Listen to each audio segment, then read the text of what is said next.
Welcome to another episode of Inside York Tech, a podcast featuring students, staff, and alumni of the York County School of Technology.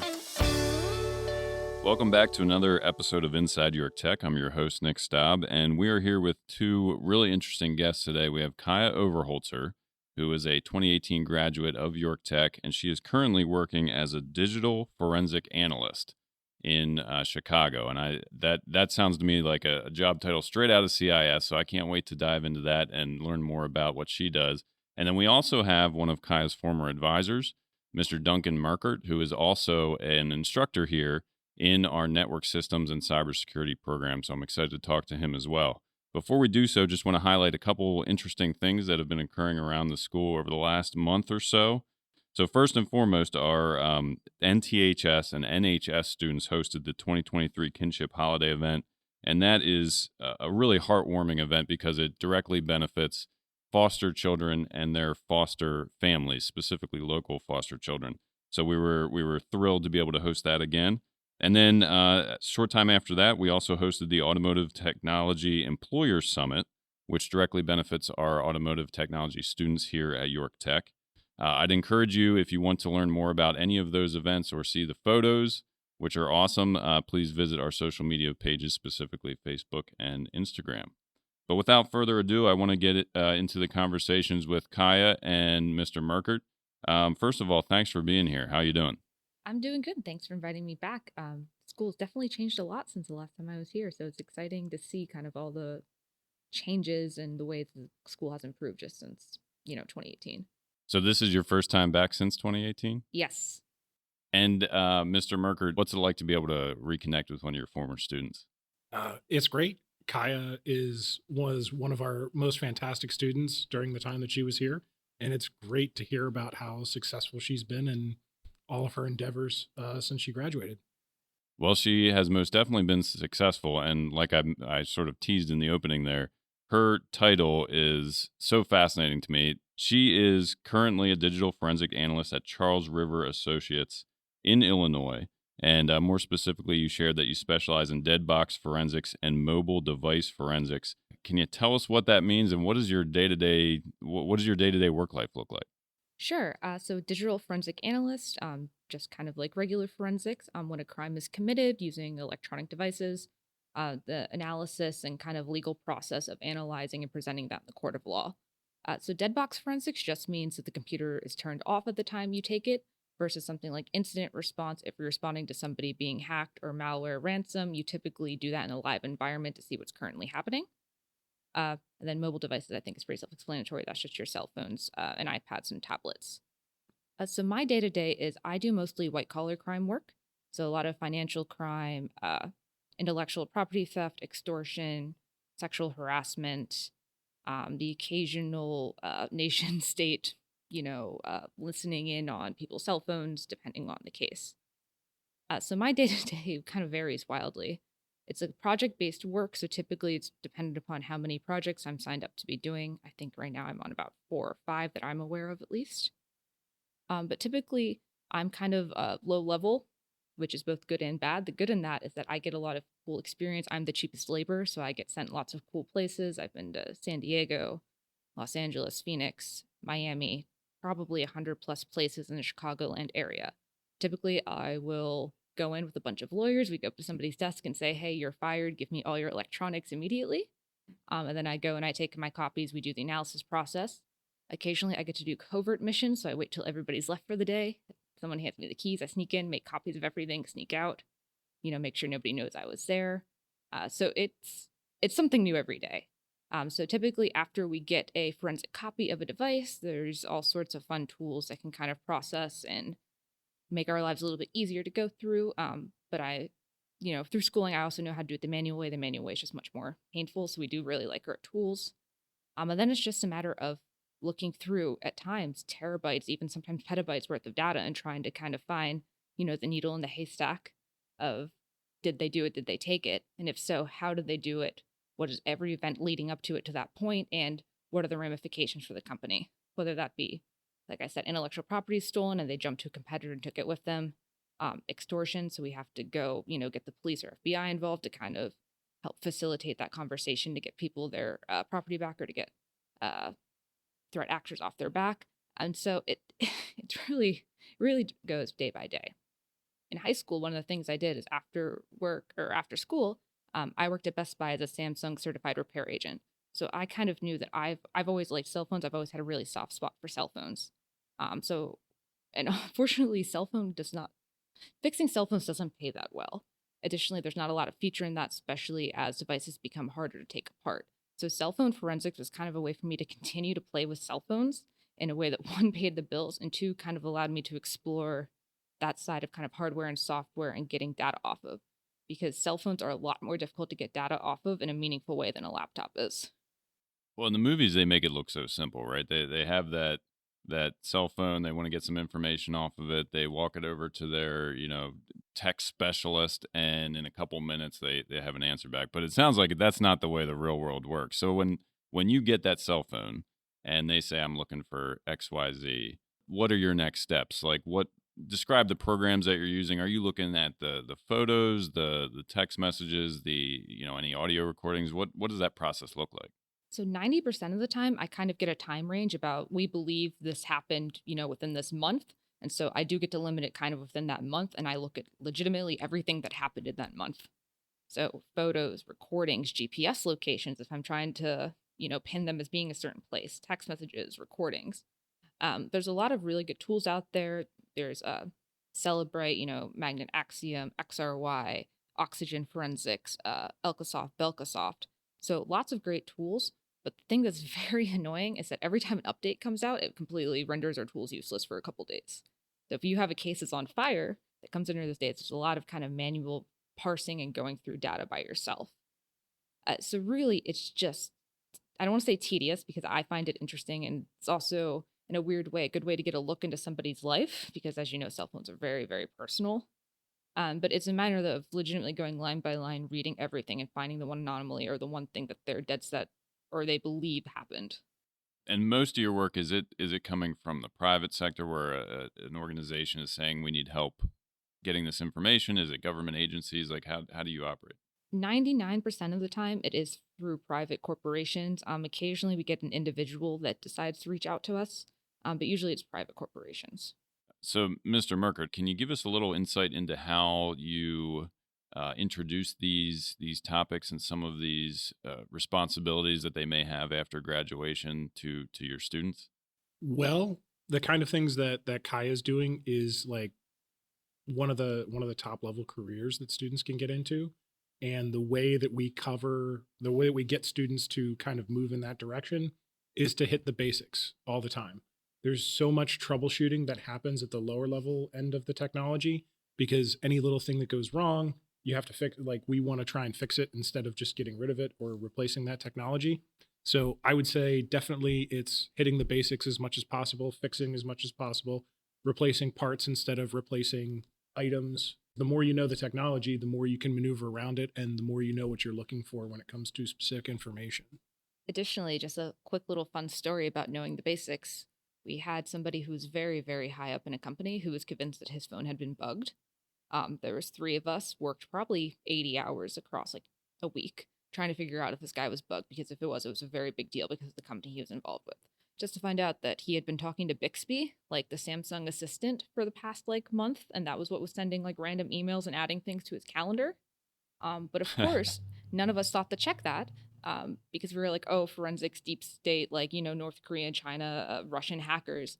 But sometimes it is a matter of just going back to the basics and what capabilities does the phone have that could make it send an email that maybe you wouldn't normally think of. So that it's very great that you're kind of hammering that home because oftentimes the answer is the simplest and it's not the, crazy anti-forensics experienced threat actor taking information.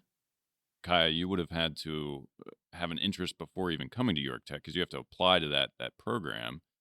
So I'll start with you. Like, where does that interest in cybersecurity come from? I was having a very bad experience at my home school and just kind of needed a change. And technology just sounded the most interesting to me at the time. Once I got here, I wanted to be more involved just because I wanted, something to do, something to put on a resume for college. And I decided on a whim to sign up for Cyber Patriot for reasons I don't really know why. I think I was just bored and wanted to.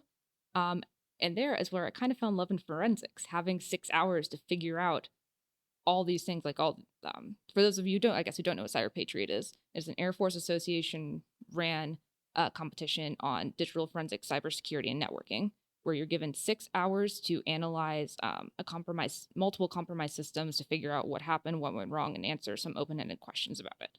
And I just had so much fun doing it.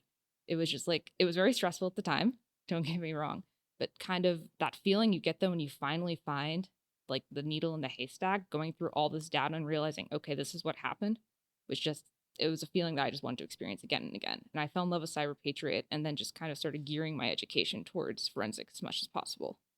So, Mr. Merkert, before I get your answer to my last question, I want to stay on Cyber Patriot because that is one of those clubs or organizations that doesn't always get talked about enough. Can you give us some insight into what Cyber Patriot allows you to do with students that you're not able to touch on in the classroom? Really, it gives us the ability to analyze scenarios. It gives us the ability to throw students into the deep end is really where it is, because we take students from all across the building for Cyber Patriot. We don't limit it specifically to the students in the IT program. And it also gives the students the ability to dig into whatever areas of cybersecurity they want to, because it's entirely student run. There's a council that gets elected every year, and they're the ones who decide which directions the program is going to go. We have to stick with 3 basic directions: Linux, Windows, and networking. But other than that, the students decide what they want to do. So if a student decides, I want to see what a man-in-the-middle attack looks like, we give them the tools to be able to set that up and do that with the students, and then they get to see what it looks like in real time. That's pretty cool. And I've had the interesting experience of being in the room when one of these competitions was going on. My first thought was, or preconceived notion was that I was going to walk in and you were kind of doing some hand holding there. But really, the advisor does all the teaching beforehand, and you kind of just got to hope they can crack the code, essentially. Is that correct? Mm-hmm. According to the rules of Cyber Patriot, especially during the competitions, the teachers are not allowed to interfere at all. I'm not even allowed to provide advice to the students. They are supposed to take the competitions themselves, take it very seriously, and it's completely on their ability at that point. Kaya, how well did your teams do? Do you recall when you were in Cyber Patriot? So discounting freshman year, because I didn't really know anything, and honestly, the fact that I even made it as far as I did was really amazing. But my following years, I was always on a team that made top 5 in the state. Junior year, I believe it was, I made it to whatever the round was before the nationals, then got disqualified. So I made it pretty far in the competition, but unfortunately never quite made it to the national top 10. And by disqualified, she means that her team didn't make the rankings to move forward. It wasn't that they did anything that like they were untoward, even though it is a cybersecurity competition. So there are plenty of things you can do that would be. So that word means something very different in the Cyber Patriot world than, say, an athletic event. Yeah. So I appreciate that clarification. So I do want to circle back, though. So Mr. Merkert, we heard from Kaya about how she got interested in this field. Where did your interest start? Do you remember? Very similar to Kaya, I am always a huge fan of puzzles. Not like puzzles that you put together on a table, but puzzles as in situations and problems that have a specific solution to accomplish a specific goal. So networking and computers were always of an interest of mine because things go wrong and there's always a reason. And computers as a whole is an environment where there's nothing like outside of the ordinary that happens. A computer isn't like a person where they can just decide one day that they're going to do something out of the ordinary. Computers have rules, and solving puzzles within a series of rules was always very gratifying for me.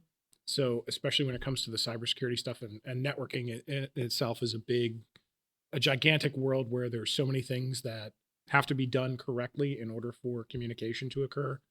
Like I just get the biggest thrill of being able to set up a big complicated network and watching everything work. And presumably that's what you were doing during your time in the military. Is that correct? Yep. So what made you want to transition from the military into helping students learn everything that you know, and what are some of the cool benefits that you get from that? My decision to get into teaching actually happened in 2008 after I graduated from Thaddeus Stevens. I was looking for jobs at the time in computer technologies, and there was nothing available because it was the big economic downturn of 2008. And I started evaluating, I did what anybody would do at the time, started evaluating my life. And one of the things that I was continuing to tell myself as I was going through my degree was kids in high school should probably learn this stuff. We're moving into an age where if you don't have computer skills, no matter what your job is, you're not going to be as successful as you could be. So at that time, I said, I'm going to put my money where my mouth is, went back to school for education, and here I am. Kaya, I have to imagine you've encountered some pretty interesting scenarios during your time. Can you explain one that stands out more than others? Yeah, so I'm going to be purposely vague about parts of this because I can't speak about a ton of it. But it was a very wild 3 months. So during COVID, a guy was hired to be a programmer, very talented programmer, not the best employee. He picked fights with basically every single person at the company. So eventually they decided to let him go because they weren't getting as much out of him technically as he was causing problems. Anyway, on his way out, he went full destruction, destroyed everything, all the product he'd worked on, every backup copy of the product, and just basically burned a ton of bridges. However, most of the time when I do work, I'm dealing with people who aren't necessarily super technical. Occasionally, it's still more work than others, but this guy was super technical, knew more than he should, and basically stomped on every single forensic artifact he could find just for fun, because he knew he was backed into a corner. Anyway, so it was 3 months of us digging through, I think we collected like 8 laptops, 4 USBs, 2 phones, an iPad. He put some of them in the microwave and broke others in half to keep us from getting data. And every step of the way, he just found a way to fight us back. Eventually, we got really lucky. They were going through volume shadow copies, which, just for anyone listening, if you don't know, it's like copies that Windows makes when big events happen in case something happens and needs to roll back. Anyway, we go back, I don't know, 6 or 7 copies, and he made a whole anti-forensics manifesto, a list of everything he was going to delete, everything, how he was going to do it, why he was going to do it, and like links to online about where he found out how to do it. And honestly, I've never been so grateful to find something in my life. We had been pulling our hair out for months trying to figure out what this guy was doing, how he did it, and why. And to find that, it was like every answer. We knew exactly what to look for, why he did it, where it was, how he did it. Additionally, we also had something really nice to go hand the lawyers and be like, here's all the evidence you need that this was all purposeful. Because he tried to play I dropped it when I was moving, or, my kid put it in the microwave, and he had an excuse for everything. That was probably one of the best cases I've worked, just because the sigh of relief we all got to have once we realized we didn't have to keep digging, because we were pulling 70, 80-hour weeks for probably about 3 months there trying to figure out what he did, because this company was just bleeding money. So I have to imagine that's like the digital forensic version of the Super Bowl, right? I mean, you basically had the golden key or the golden ticket at that point to solve the problem. Yeah, that's a good way to put it. Were you able to recover a lot of those files? Or No. was it more just about proving what he'd done for criminal charges? At that point, it was all about proving what he had done for criminal charges, just because they bled millions of dollars until they either found a backup or found some way to stop the bleeding a little bit. And Mr. Merkert, I mean, I'm sure either during your time as a teacher or during your time at the military, you've encountered some pretty interesting scenarios. Is there one for you that kind of stands out? Not in particular. There was an incident where we were in the middle of what was our training, our 2 weeks training, because I was in the National Guard. So we do 2 weeks training in the summertime usually. And we were gearing up for a deployment, and we were going through an actual war game at the time, and our communications cut out overnight, and I was on the day shift. So I came in for my shift starting in the morning, and all the other technicians were freaking out because we were housing a general at the time, and the general couldn't do what he needed to do. So I walked in and I took a look at what all of our network systems were and checked what everyone was telling me the problem was. And it was one of those moments where you've experienced it before and you know exactly what the problem is. So I had to call Fort Bragg on a secure line, and one of their technicians got on, and I said, I need you guys to check, a certain rating on our connection. And I told them what connection it needed to be. And they tell us, well, okay, we've already checked that. You need to change this on our system. And I have a general standing next to me who's excited because he needs to be a part of this war game. And I'm on the phone with Fort Bragg. So everybody's sweating bullets at this point. And the general goes, okay, so do it. And my response was, no, we're going to wait just a second. And then the connection comes back up. because what people don't understand about IT in general is that there's something called a time to live on certain connections between routers. And if that time to live goes off, then your connection gets terminated. And that happened to us so many times while working for the military because we don't want to leave open connections that no data is being passed through. So all it was somebody who understood what was going on, making a call to Fort Bragg and telling them, hey, change a setting, push a little data through so that our communications works, because Fort Bragg is a very, very secure location. So we can't do that from our end. They have to do it from their end. And it was neat to be able to sit there, and everyone was worried and like changing settings and stuff and trying to make things work. And well, there's only one call was what needed to happen. I have to imagine that occasionally there are those light bulb moments that you see go off for a particular student. What's that like when they finally kind of have that aha moment and get what you're trying to teach them? It's one of the reasons that I'm still a teacher is when that moment occurs, when a student finally gets what we're talking about. And since I started teaching subnetting at the freshman level, I know it's been great. Kai, can you tell us about where you went for college, what you majored in, and how your time at York Tech helped you be successful? Yeah, so I went to Champlain College in Burlington, Vermont. Tiny private liberal arts college, but it is the best school in the country for digital forensics.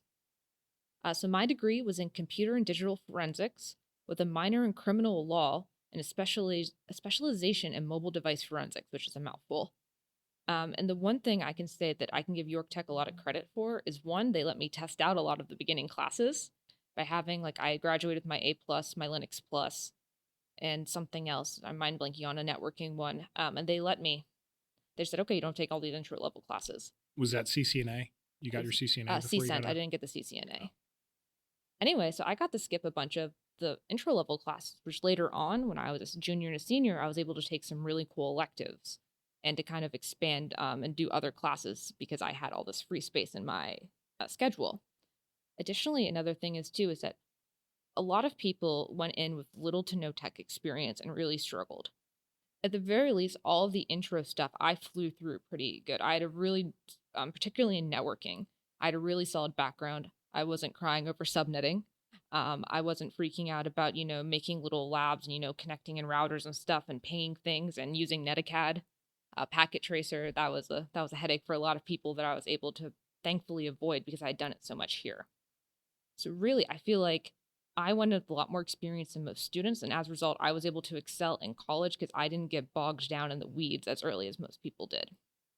Before we move forward, just a shout out has to go out to, I'm the networking and cybersecurity teacher now.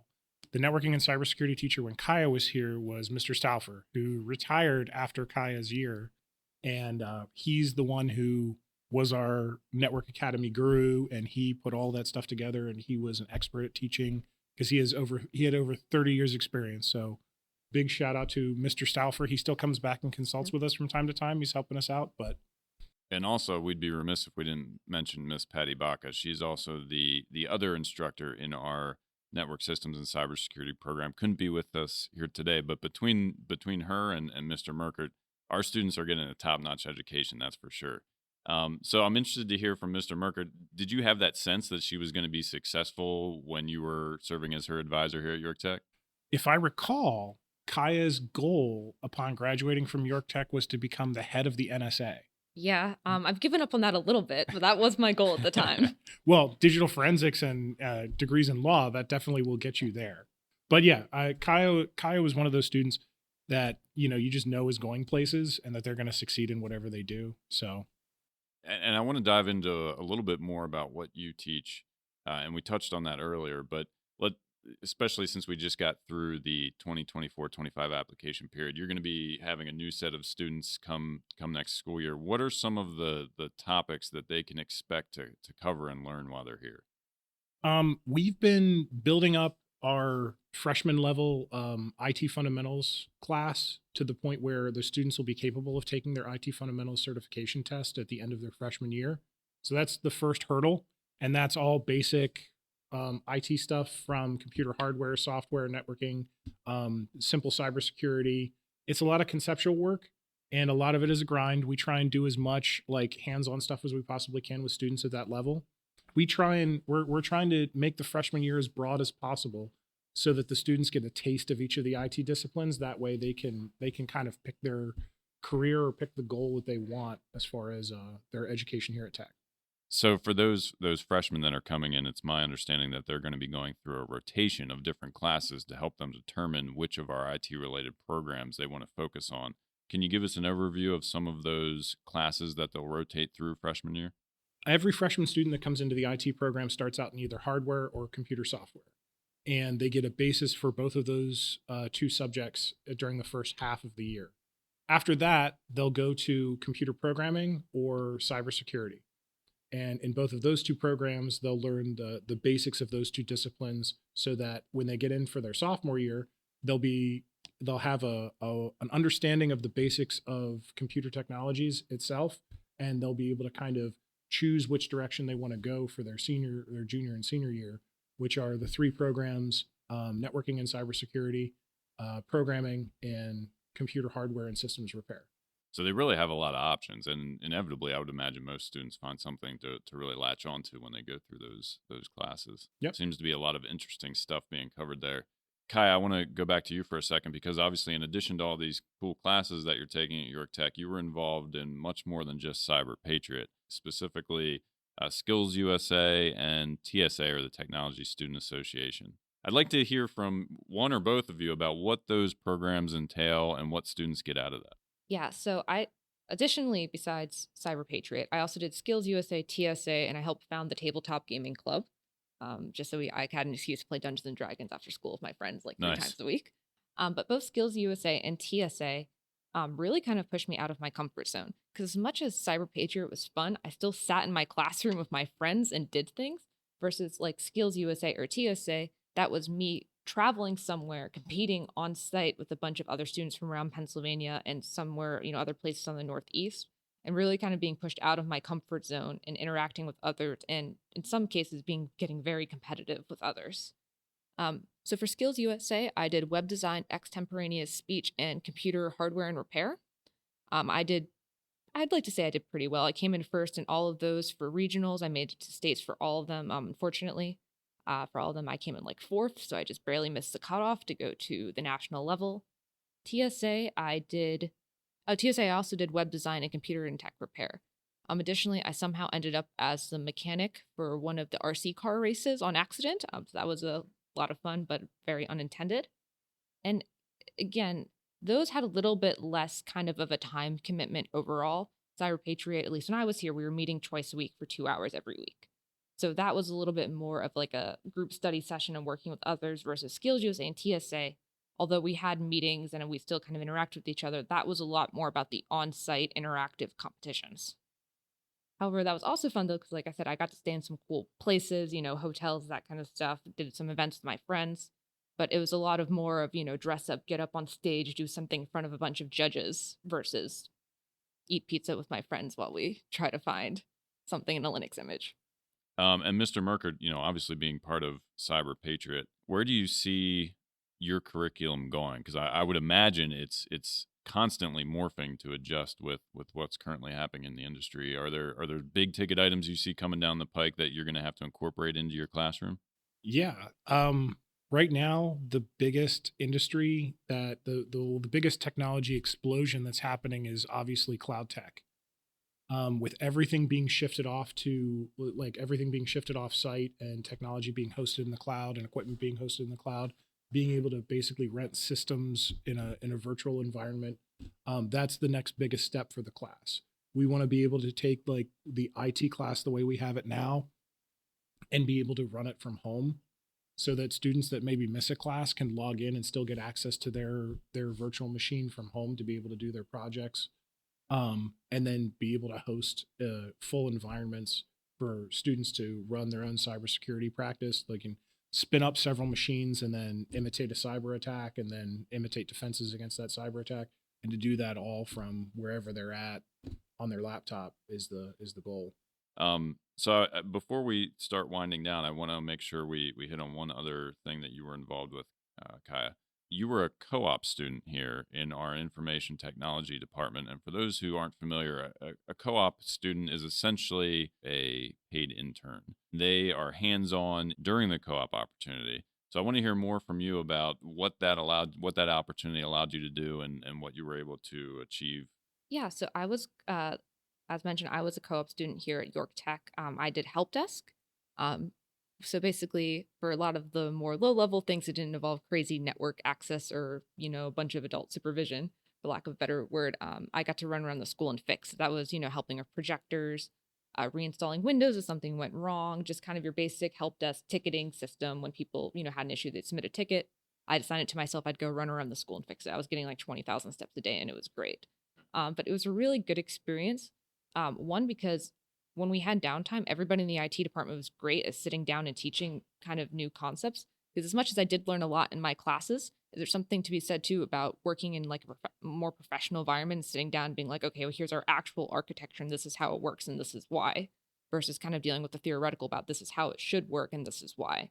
Additionally, it gave me some really good troubleshooting steps. There was often times when I was, stuck in a classroom with the teacher and I had 30 students looking at me waiting because they wanted to watch their video or something needed to be updated on Canvas.